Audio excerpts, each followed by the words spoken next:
I'm Helena Paul. I'm from EcoNexus, and I've been part of the CBD Alliance for a long time. I'm based in London, where, fittingly enough, there's a storm, which I wish would wake up some of our governments. So I will start my presentation. So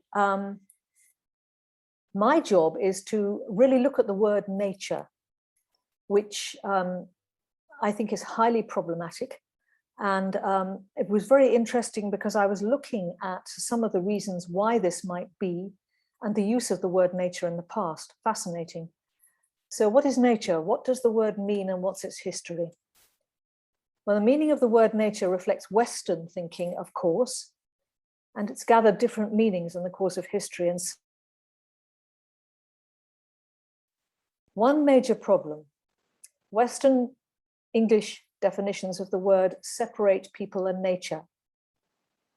In English dictionaries, nature is usually defined as the material world, especially as surrounding humankind and existing independently of human activities.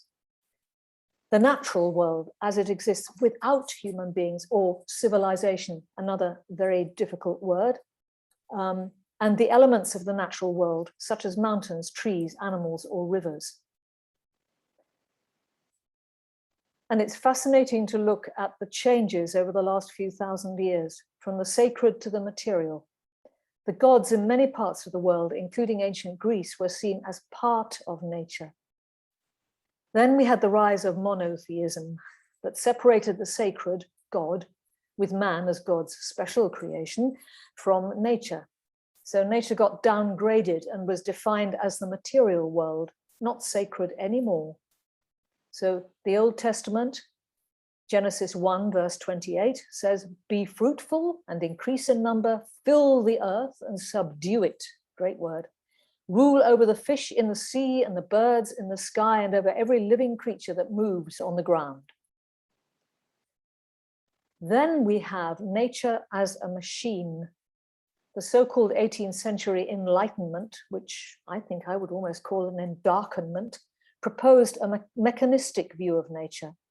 So it's composed of parts like the components of some machine, but they don't have any relationship with each other, which of course is totally opposite to biodiversity.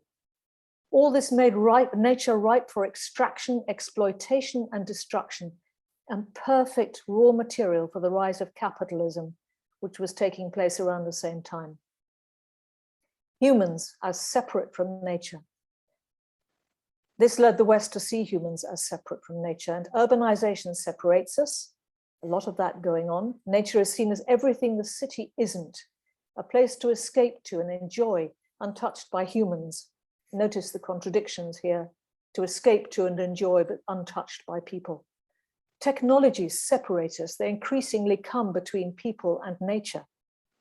The result, people are ever more separated from nature. So nature is seen as something to exploit, manipulate, and destroy for short-term economic interests and profit. So we have industrial forestry and agriculture, biotechnology applications. So nature has to be protected from people by setting aside protected areas, often expelling people, indigenous peoples and local communities from them, or turning them into servants for the protected areas, which we've seen happen quite a lot. So nature, it can sound rather soothing and rather vague too. So as a word with a set of vague meanings, it has this soothing effect, but it can also be a term that means so many different things to different people that it's useless as a theoretical framework or explanatory device. And I would ask, is that why it's suddenly become so popular? So the manipulation of nature in the short-term profitable interest of a few. At the same time, you've got technology advocates arguing that nothing is against nature and that it's natural to manipulate nature. For example, synthetic biology, genome editing, they manipulate living organisms. Then we have the proposed revival of extinct species. And we have geoengineering the planet in various ways so that we can address global warming and continue as before without changing any of our ways. The result is that the power of our technologies is racing ahead of our power to control or even understand what we're doing. And the justification is we manipulate nature to address climate change and biodiversity loss so that we don't have to change our economic model. And now, just recently, we have the financialization of nature. So we have the finance industry in different coalitions, World Economic Forum, Capitals Coalition, and lots more, who say nature is destroyed because it has no value in the economy. So in order to save nature, we have to make it a commodity, an asset with monetary value for markets to speculate in. And this idea has been steadily extending, and the New York Stock Exchange has just invented this new asset class, natural asset companies, or NACs. They're promoted as the largest commodity market ever. What a dream. So the Nature Conservancy says, Mother Nature is our planet's natural capital. And we're turned into consumers and told how much power we have, while actually we're steadily disempowered as people. Nature-based solutions, people are going to talk much more than I will about this, and RED, of course. Now we're told that natural climate solutions can provide 37% of cost-effective CO2 mitigation needed through 2030 for a 66% chance of holding global warming to below 2 degrees. This, I'm sure, will be enlarged on later. Risk is that this simply allows emissions to continue, while nature and protected areas and indigenous territories can become fodder, feed for carbon markets, allowing business as usual to continue. Also, nature means so many things. It can mean nature protection, natural infrastructure, nature management, restoration, and specific issue-based protection, e.g. against invasive species, using perhaps gene editing.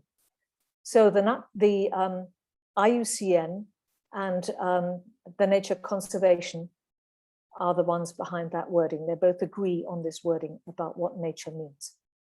So the aim is to synergize biodiversity with climate goals in the Climate Convention and the zero land degradation, in the goals also of the 3 Rio Conventions and the Sustainable Development Goals. As I said, the underlying aim is not to change the current system of economic growth, but to exploit nature and people within it, and use biodiversity to offset carbon emissions in this new generation of carbon markets, which is absolutely exploding. And they're all supposed to be very ethical, but we shall see. So reality or delusion, we keep hearing about the green economic recovery, how we can satisfy people's aspirations to a better high consumption life and healthy ecosystems. It's like the message from many commercials or adverts. We're told, you can have it all, but can we? So are planetary and human health and rights possible while continuing with the current economic growth model? Now for just a brief look at some different visions. Instead of being separated, people as part of nature, working with nature. Indigenous peoples and local community territories as the best protectors of biodiversity. And we must include agricultural biodiversity here. Peasant and indigenous agroecology feeds millions and protects thousands of important varieties bred over millennia that we rely on today, like maize. Empowering communities to live the diversity of their own local solutions based on the relationships between and among humans and nature. The word ecosystem expresses this so much better, and it's well defined in the CBD. And these communities can teach the rest of us about the subtlety and depth of their relationships with Mother Earth. So we have to push back against the misuse of this word nature. We can see how it's being used to confuse and divide us and persuade us that we don't have to change our current economic model, a model that's impoverishing and excluding most people while making a minority super rich. So we have to come together to resist this at the CBD and across the UN generally. Say no to these phrases that contain the word nature and use the language the CBD has already defined. things like nature-based solutions are not going to help us. Thank you very much indeed. Presentation is titled, and it actually follows up from what Helena was saying, a lot of it, an urgent need to reform our economic system. Before I even get ahead, I would like to mention that economic systems are important, but so is nature and well-being that are associated with it. So I'll try to show how we are in a direction where we connected and we need to be a little bit more holistic and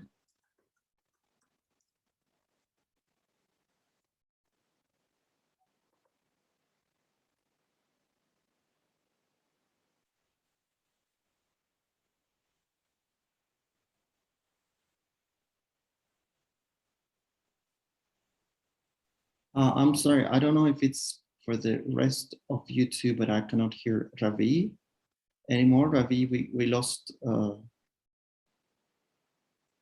you.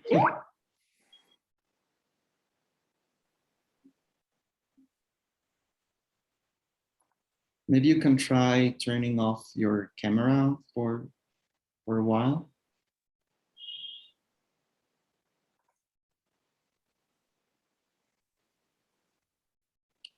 Oops, I think we lost Ravi. So, okay. We usually have this, we have to be patient with technology, and understandably some internet connections are not as stable everywhere.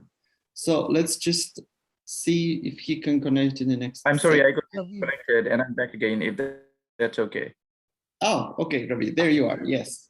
So you can start sharing your screen again, and to avoid, thank you. You can turn off your camera, so maybe it's okay. better. I'll turn off my camera. Okay, so here we go from current slide. So in addition to the IPPS global assessment, we have the Gupta report's recommendation, which talks about internalizing external cost and using an approach that tweaks the system from GDP to gross ecological product. So you can see that it's not just about the monetization, it's also about the ecological products. And we have the infinite economic growth in any form. And I think there are the overlying overconsumption and the increase in the devastating pressures on biodiversity. The other reference that I wanted to share was the Rockstrom and colleagues that identified 9 planetary boundaries. And you can see those in the accompanying images. And we also have the idea that GDP is often mistakenly taken as a proxy for human welfare, which was in Hoekstra 2019 paper. We need to have a move towards a well-being economic model. And models such as the donut economy recognize the need for humanity to thrive in social and environmental aspects, but doing that to also stay within planetary boundaries. So like I mentioned in the beginning, there needs to be a merging of not just the economic system, but also the welfare of the nature or biodiversity in this sense. I would like to really emphasize on this quote by Kate Raworth. It's time to think again, to reimagine the shape of progress. A healthy economy should be designed to thrive, not grow. So growth is something, and thriving from that growth is something else. And if we think about it in that lines, then a lot of things could make sense to us, that it's not just about growth. So the CDB Global Biodiversity Framework needs to acknowledge, urgently address, and establish accountability mechanisms. We need to acknowledge the emergency of the biodiversity crisis, the drivers that I've mentioned, and we need to urgently address these drivers and the root causes. And we need to have annual milestones that are very clear and measurable. A way forward would be to have globally agreed inclusive measures that is not just promoting one, but actually it's agreed upon. And we also need true green recovery. COVID-19 has provided us opportunities to see how we need nature to be with us and how we actually have an impact on nature and how we could actually benefit nature if we really want to. And we need to change our mindset and values for a new normal. And together, we need to integrate principles and we need to shift the focus from growth to resilience. And if we want to thrive, we would have to go through resilience, which is the difference between growth, like I've mentioned before. I would like to also share a paper that some of the UCLAN Conservation Leadership Alumni Network worked on, and this was on collective crisis leadership.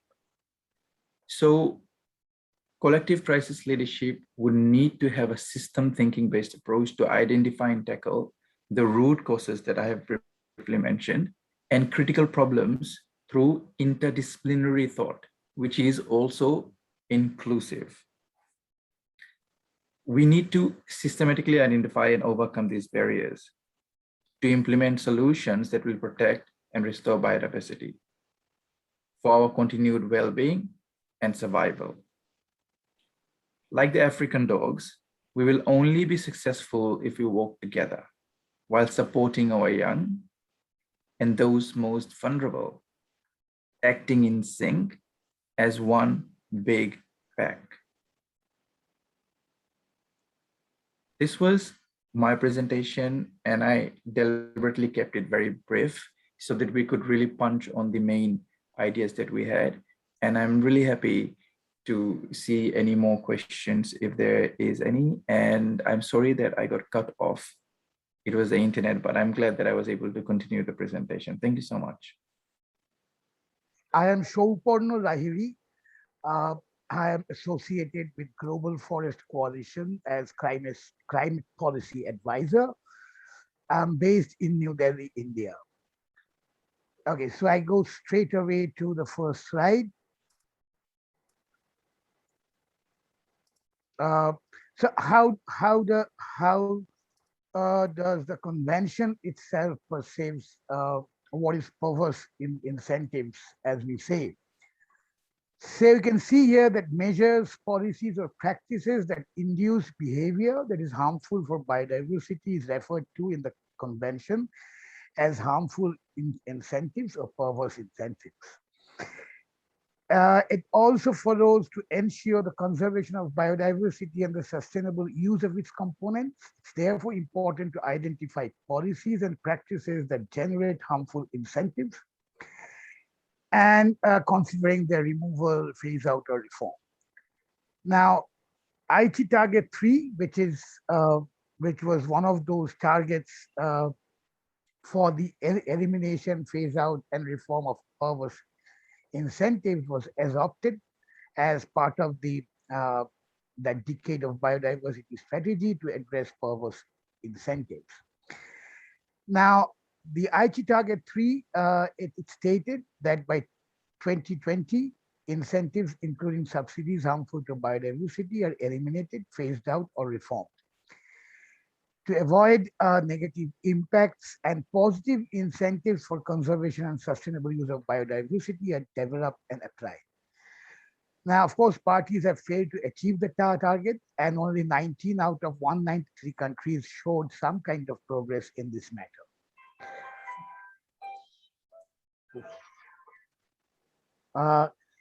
Now, I'm coming to the root causes of biodiversity loss, which is deforestation and other biodiversity loss. It's primarily caused by destructive activities. Now, most resources are invested in biodiversity destruction rather conservation. Perverse incentives and harmful incentives are still prevalent, and which is in sectors like industrial agriculture, livestock farming, bioenergy, monocultures, and extractive industries, which are basically responsible for biodiversity loss, and they are the root causes. Now, if we go into the estimates of perverse incentives, as you all know, the Dasgupta review estimated every year between 4 to 6 trillion USD is spent on subsidies. 260 billion US dollars was spent on investments harmful to biodiversity in 2019 alone. And OECD's 2020 report estimated a flow of US dollars 500 billion per year on subsidies potentially harmful to biodiversity. And this is an amount which is 5 to 6 times greater than even the monetary resources flowing towards conservation.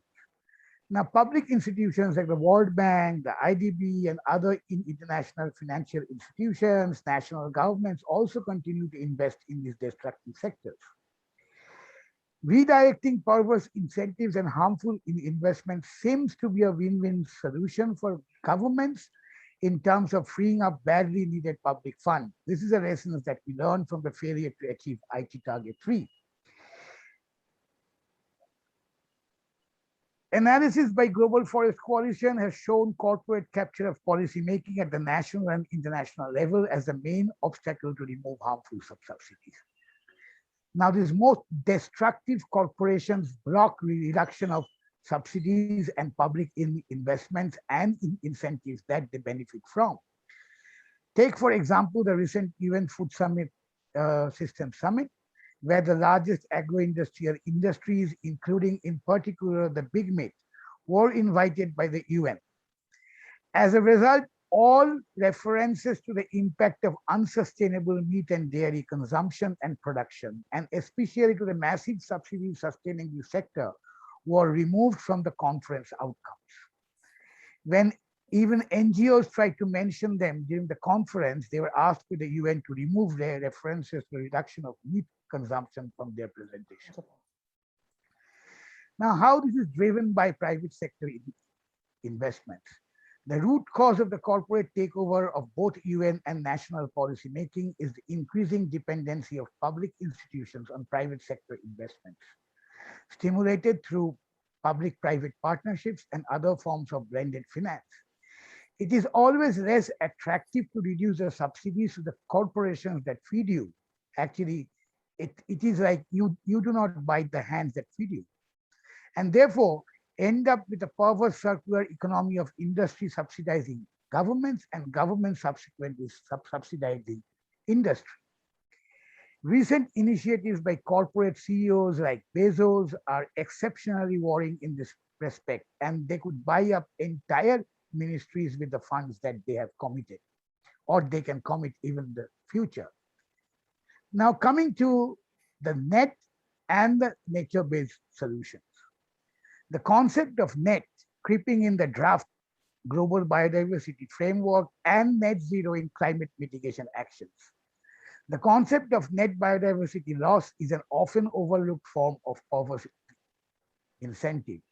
It allows industries to compensate for the biodiversity impacts instead of adjusting their production practices so that biodiversity harm is avoided. The UNFCCC process has shown how big fossil fuel companies and destructive industries like livestock are allowed to compensate their emissions with nature-based solutions. And therefore, biodiversity offsets, carbon offsets contribute to perverse incentives. The recent Kunming pledge of the United Kingdom to contribute £3 billion towards nature-based solution is therefore a potentially harmful subsidy. Now, right-based approach as a positive and powerful incentive. Forests and other ecosystems do not grow on money.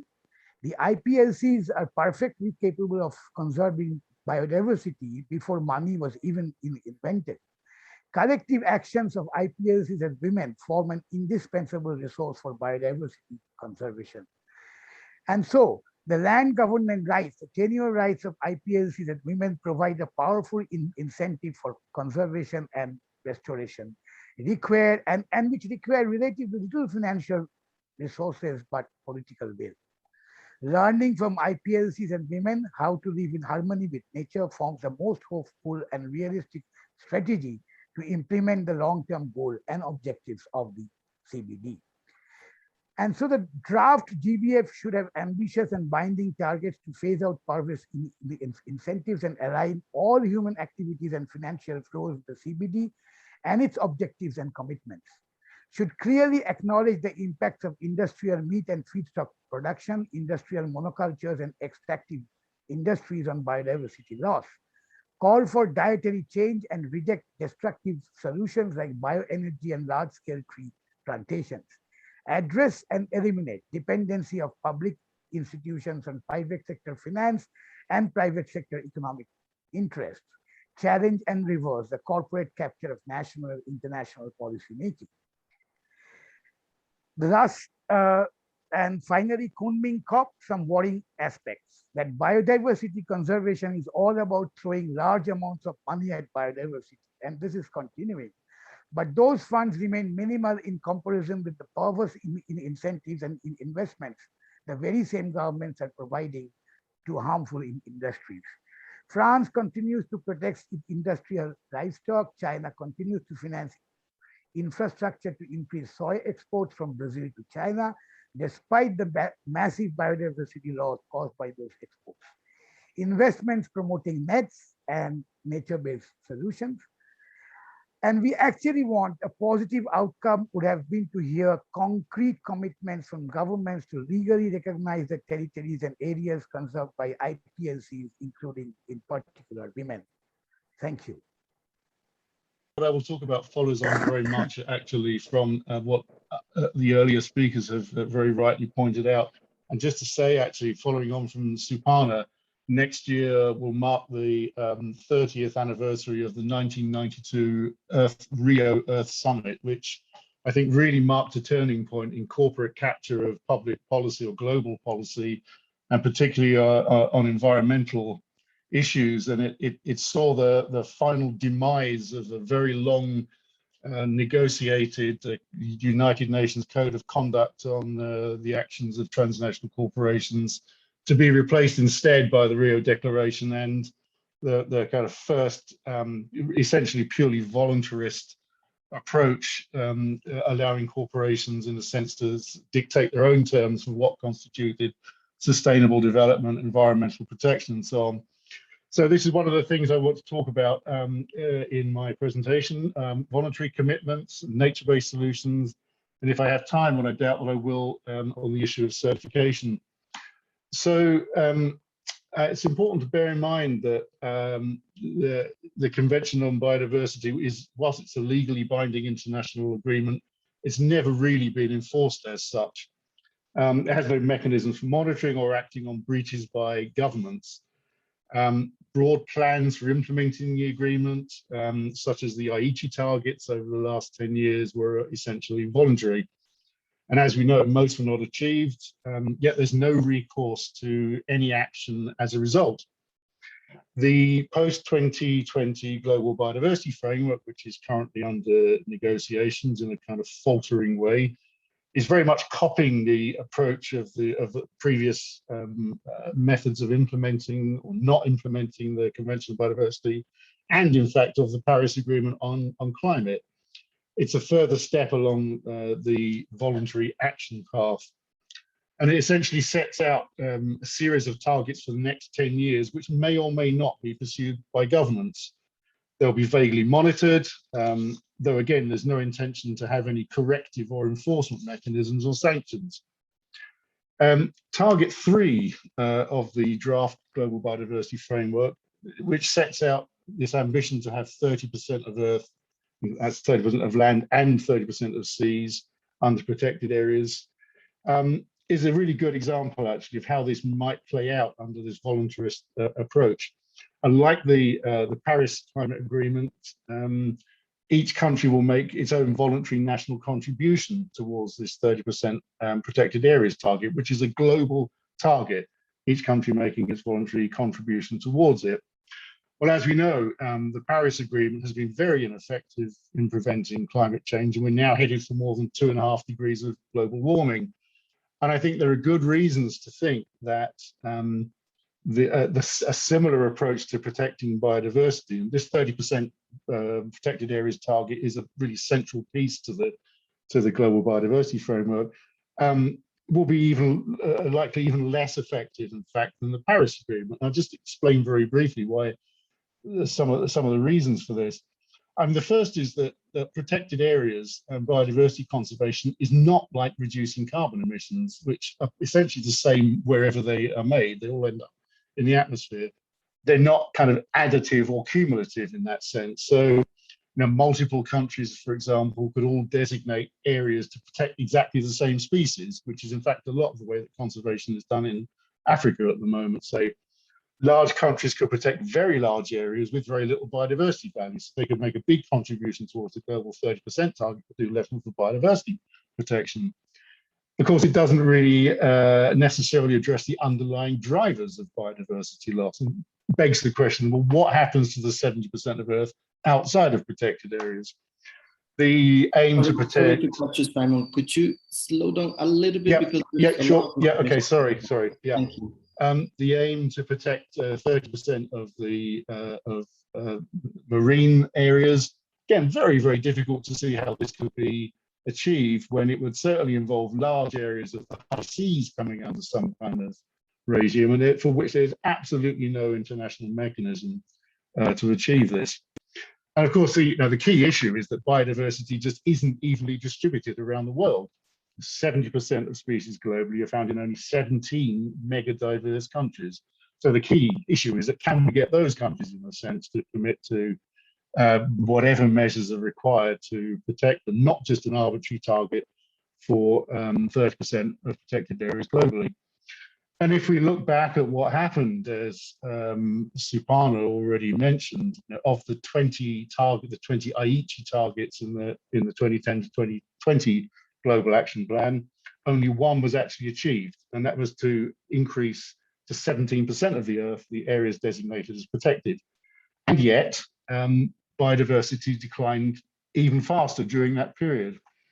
So I think there's a real danger with this 30% protected areas target, the kind of voluntary approach of governments committing to make their national contributions to it, which may or may not add up to a coherent policy. It probably won't. We could simply end up with twice as many protected areas as we have at the moment, but in the wrong kind of the wrong place, as someone has already mentioned, with potentially millions of people, including indigenous people, being evicted or displaced, but we're still losing biodiversity as fast as ever. So that, I think, is a very worrying prospect. And it flows directly from this voluntary approach. Then following on from that, and this is linked and very much linked, I think, is this issue, as some have already mentioned, of nature-based solutions. Now, increasingly, we see this kind of statement being made by a key person in the current global biodiversity framework discussions, Andrea Murillo, the Minister for Environment for Costa Rica. She's also the co-lead of this so-called High Ambition Coalition, which represents more than 60 countries, pushing for at least 30% of the Earth to be put under protected areas. And what she said at the World Conservation Congress just last month, in answer to a question from me, was, well, we should really be talking about 30 by 30 by 30. So there's a third 30 in there. And this 30 is the aim to have 30% of climate mitigation achieved through these so-called nature-based solutions by 2030. So this is a very significant thing, because we're talking about a third of all climate mitigation. And so what are these wonderful nature-based solutions that are going to get us out of the problem of climate change? Well, as you see there in this definition from IUCN, actions to protect, sustainably manage and restore natural or modified ecosystems that address societal challenges effectively and adaptively, simultaneously providing human well-being and biodiversity benefits. In actual fact, if you look at what that really means, it's simply anything that's good for humanity that involves nature. Well, I mean, in a sense, that creates a problem because it is so nebulous. It's so vague in a sense that almost anything can be a nature-based solution. And of course, many things in life can be improved with nature, and of course they will be in the future. The real problem with this comes though when it's claimed that these nature-based solutions can be used to mitigate up to 37% of climate change by 2030, as is being claimed at the moment and often repeated. Nature-based solutions are being promoted, in fact, as a combined fix for both climate and biodiversity crisis. Simon, I'm sorry to interrupt you again, but you need to slow down yet a little bit more. Thank you. Okay, I'm very sorry. Sorry to the translators and everyone trying to listen. Now, this is a concept that has been very much developed and promoted by big international conservation organizations, especially IUCN and the Nature Conservancy. And I think for them, essentially, this is more about creating more funding for protected areas, especially by selling carbon offset credits from those protected areas. And there's very strong pressure to include something on nature-based solutions in the global biodiversity framework. And you'll see here the text from the latest version or the last version that there was of the GBF.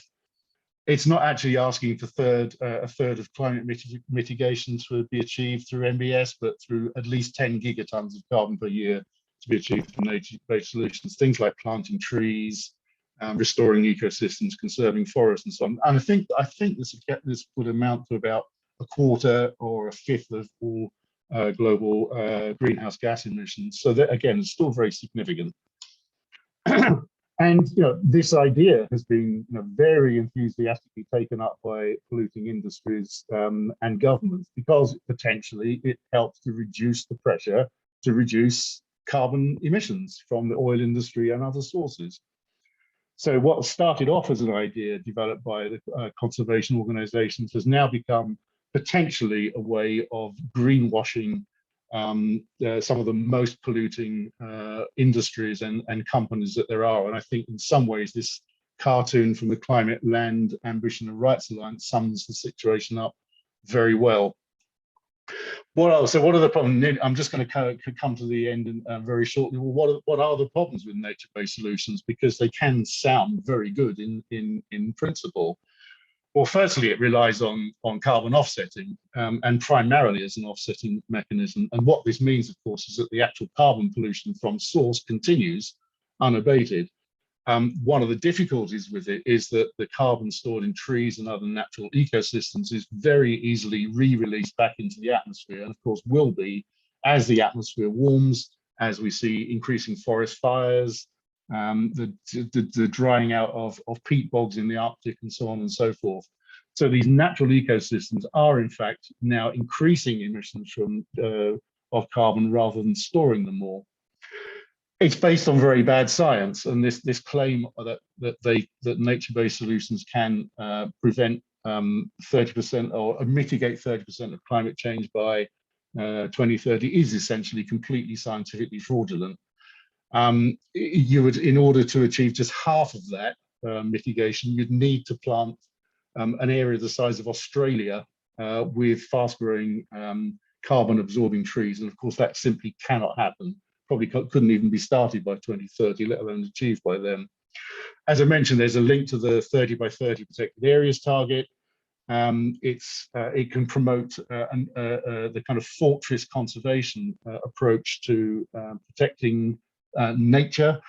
As Helen rightly said, this concept is very much Western driven at the cost of the lands of indigenous peoples and local communities and more human rights abuses.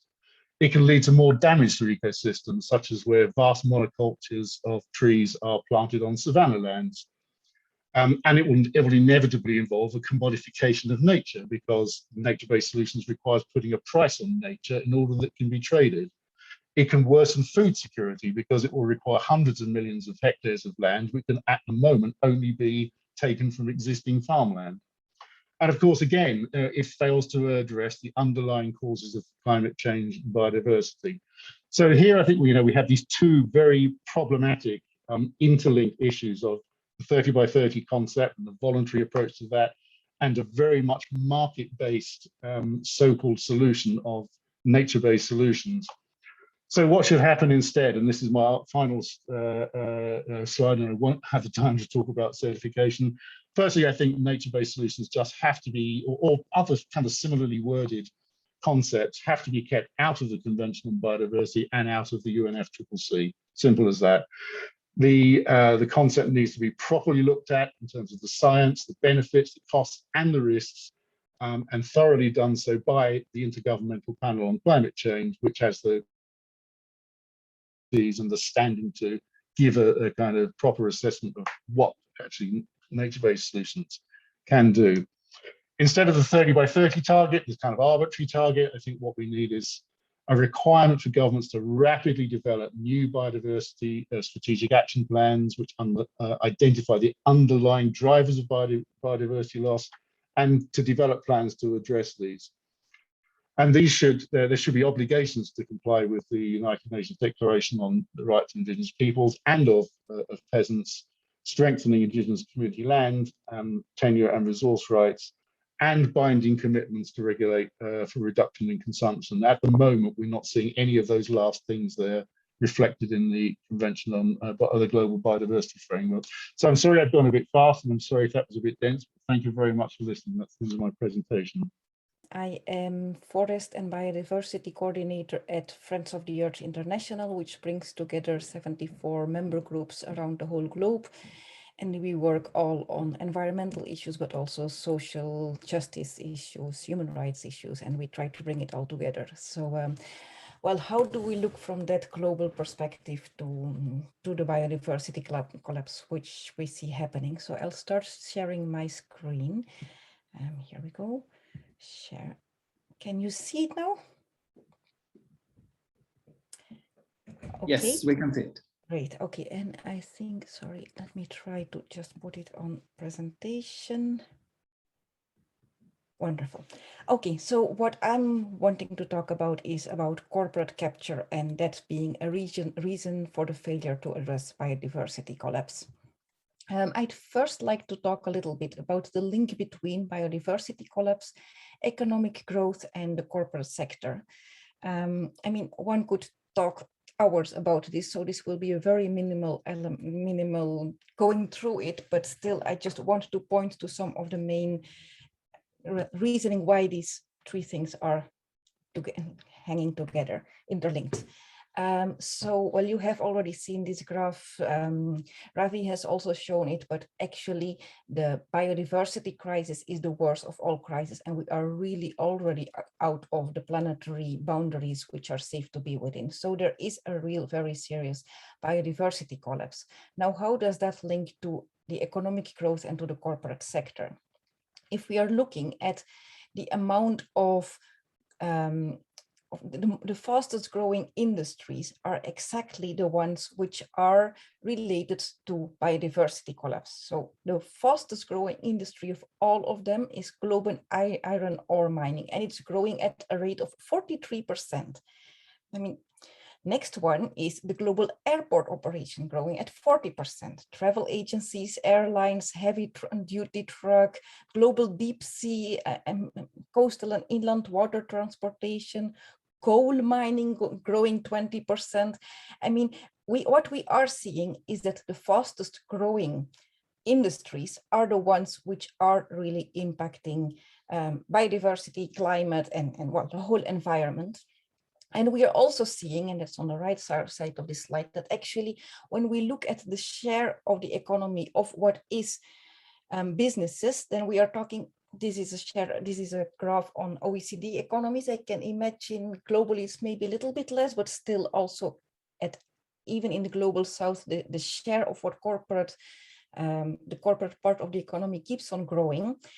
But it is 72% is business, and of which really the big part of that is large corporations. So when we are saying there is a link between the economy and between environmental impact, there is a huge part of that is attributable to corporations. Now I'm going to show this graph here, which shows the link between carbon emissions, which is the red line, and the growth of global GDP. You can see that there is a stark relation that actually, happily, it is delinking a little bit, which can be attributed to green or clean energy. But if we are talking about the use of other resources and other elements in the output of the GDP, actually there is even less a shift of dirty energy to clean energy. That kind of shift is even more difficult in other parts of the economy, or also the impact on biodiversity. It's much more difficult to share a graph like this regarding biodiversity, because biodiversity is not measurable in the way it is with CO2.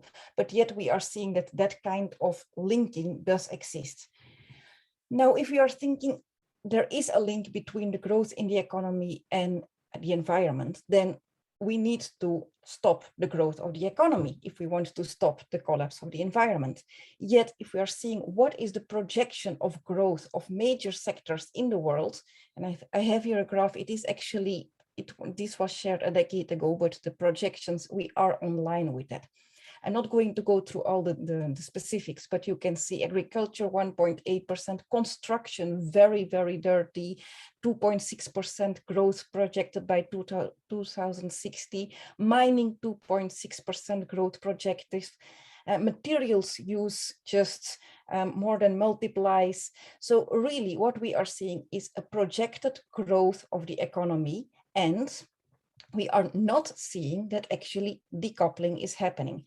This graph here on the left is a graph that was shared widely a decade ago in the Rio +20 negotiations, and everybody was talking about decoupling. We are going to decouple the economy, the economic growth, from the impacts on the environment. That was the promise a decade ago. Well, 9 years, but I think we are in a fair moment to actually look into it to see if this is happening. So that was what was proposed. We would have the human well-being would go quicker up than economic activity, and economic activity would be decoupled from resource use, and the resource use would be even further decoupled from the environmental impact. A decade on, this has not happened. So what do we need to do? Either we need to make sure that decoupling really happens, either we need to stop economic growth, or a fair combination of either of them. Now, do we believe that decoupling is going to happen? I'm sharing here a few very quick, and I'm not going to go into the details of it because I'm going to run out of time, but what we are seeing is that decoupling is not happening and is not likely to happen. And there's a very interesting report on this. It's called Decoupling Debunked by the European Environmental Bureau. And it shows with metadata, with several of the specific mechanisms that actually make that decoupling is not happening. There's a few countries who claim like, oh, but we are decoupling our economy. But when you look into it, you will actually see that they have outsourced their most dirty industries to other countries and are then blaming these other countries for not being environmentally friendly. So decoupling as a global process is not happening, and there are no signs for it to be happening. So if decoupling is not happening, then we need to do something about economic growth. We need to stop overall production and consumption growth of the economy. We need to go to a degrowth. Now, if we go to degrowth, this needs to be done with fairness and with equity. It implies redistribution. If not, this is completely undoable and completely unfair and would affect the poor people of the world, poorer nations of the world. It would be completely undoable. Also, it would imply, if we will stop environmental damage, we need to regulate all the damaging practices, both environmental and human rights. Now, of course, if we are going to plan, it is clear that we have a global biodiversity crisis. Biodiversity is collapsing. And we need to do something about it, which is stopping economic growth. Then, of course, the corporate sector, who is based on growth and is based on making ever-increasing profits, their reaction will be to do anything to avoid this. And I now want to go into what is this anything. For me, there's basically three things. They capture the public debate, they capture policy spaces, and they, in order to do that, they make it seem as if they are part of the solution, and they propose false solutions which actually do not harm their profits. These are, for me, the main elements of what makes it that they can do this, anything that makes it seem that there is a solution and that actually makes it possible for them to keep on doing what they are doing. Now, when we are talking about capturing the public debate, they frame the environmental discussions in such a way that it seems that their demands and their actions are very reasonable, and it makes it seem that those of us who actually question them are very unreasonable. Because we cannot, kind of paraphrasing them, we need growth of the economy. If not, there will be so many job crises. We need to feed the world. And they say they are having this corporate social responsibility. They are setting the standards themselves. They are willing to have regulations. They are willing to have a basic, what they call a level playing field, to make sure there is some kind of regulation so that the others will not actually not follow it, and this specific industry would be the good one and it would cost too much. So that is the public discourse. The public discourse is based on green growth. It's based on nature-based solutions, which Simon have already explained so well. It's based on the idea of we can go to a net zero in terms of carbon emissions. We can go in terms of a no net loss in terms of how much biodiversity or ecosystems we have. We are based on valuing nature, because if we don't value nature, we will destroy it. That's human nature. It very much relates to what Helena was explaining in her philosophy of how we look at the world. But this is how corporations are framing the global view of how we relate to nature. That is a bit on which the general outlook of how people start looking to nature, and especially how policymakers start looking to nature. And whoever goes against this is made seem as if they are completely radical and irrational. Now, I also wanted to quickly share this graph. This comes from a very recent CBD Secretariat publication that underpins the thinking of the Global Biodiversity Framework. And not going into all of the details, but you will see that there is a line that still goes quite a lot down after 2020, and then only it starts going up. And the idea of that is like, it's okay for us to keep on going down right now, because later we will increase. That is a basic thinking that has been included even in the Secretariat thinking. I have seen this kind of graphs since the beginning of environmental discussions in the UN. This is the newest one, but this kind of graph has been moving decade by decade by decade. And it can be seen in climate, in biodiversity, in all the different types of negotiations. You can see like, yes, we are in a crisis. Yes, we are aware that it's bad. We will need to get a little bit worse, and then it will get better. That is part of the thinking, and it's made seem as if it's very rational. Now, very, very important is the capture of policy spaces. What do corporations do to make sure that actually all the previous I was talking about happens? Of course, they lobby. Sorry to interrupt you, Nele, but time is approaching, so maybe you want to, I don't know how many more left, but it's okay. This one is really, really important, and then I'll very quickly do the next one, but then I'm almost there. But so the capturing of policy spaces is based on lobby, on becoming part of delegations, on becoming part of the CBD Secretariat or any other secretariat. We're seeing this happening in any of the UN spaces. It's based on financing initiatives and making policy spaces dependent on private finance, which then ties policymakers to the needs of these corporations.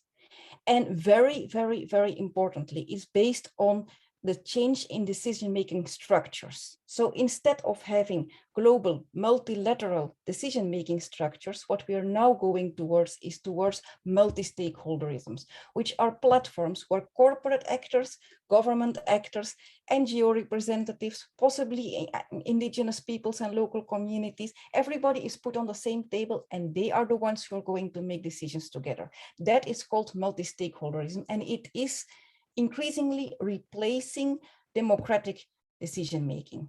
And in these multi-stakeholder places, what we are seeing is that actually it is the corporations who have a lot of representatives. They have the lawyers, they have the finance. So actually, and quite often they are also in the chair positions. So therefore, they are really the ones who have the possibility to influence the real decisions and the discourses that come out of these spaces. So what it also implies is that the decisions are then not going towards regulation, but they are going towards, oh, we can self-regulate and it will all be fine and you can rely upon us. And it makes sure that the representative democracy is not there anymore. In the CBD, I'm going to go very quickly through this, but we are seeing an increase of multi-stakeholderism in the CBD with business and biodiversity platforms, corporate representatives in technical expert groups, but also very importantly, there are now mainstreaming decisions in the CBD, which actually are meant to make sure that all sectors take biodiversity into account, but that in practice they become multi-stakeholder platforms, and it means that the CBD is taking into account the views of these corporate actors in their decision-making processes. The mainstreaming decision, which is on the table for COP15, has been prepared by a mix of corporate actors and government representatives and a little bit of civil society, and has not been seen yet in terms of contents by all the parties. So it is really, really outrageous how this shifts the decision-making from proper representative multilateral decision-making towards multi-stakeholder decision-making. And of course, the result of that is a package full of false solutions. And others have already talked about false solutions. I had still a little bit more on that, but I'll not go too long because I fear I have actually overstepped my time already. So thank you very much for bearing with me.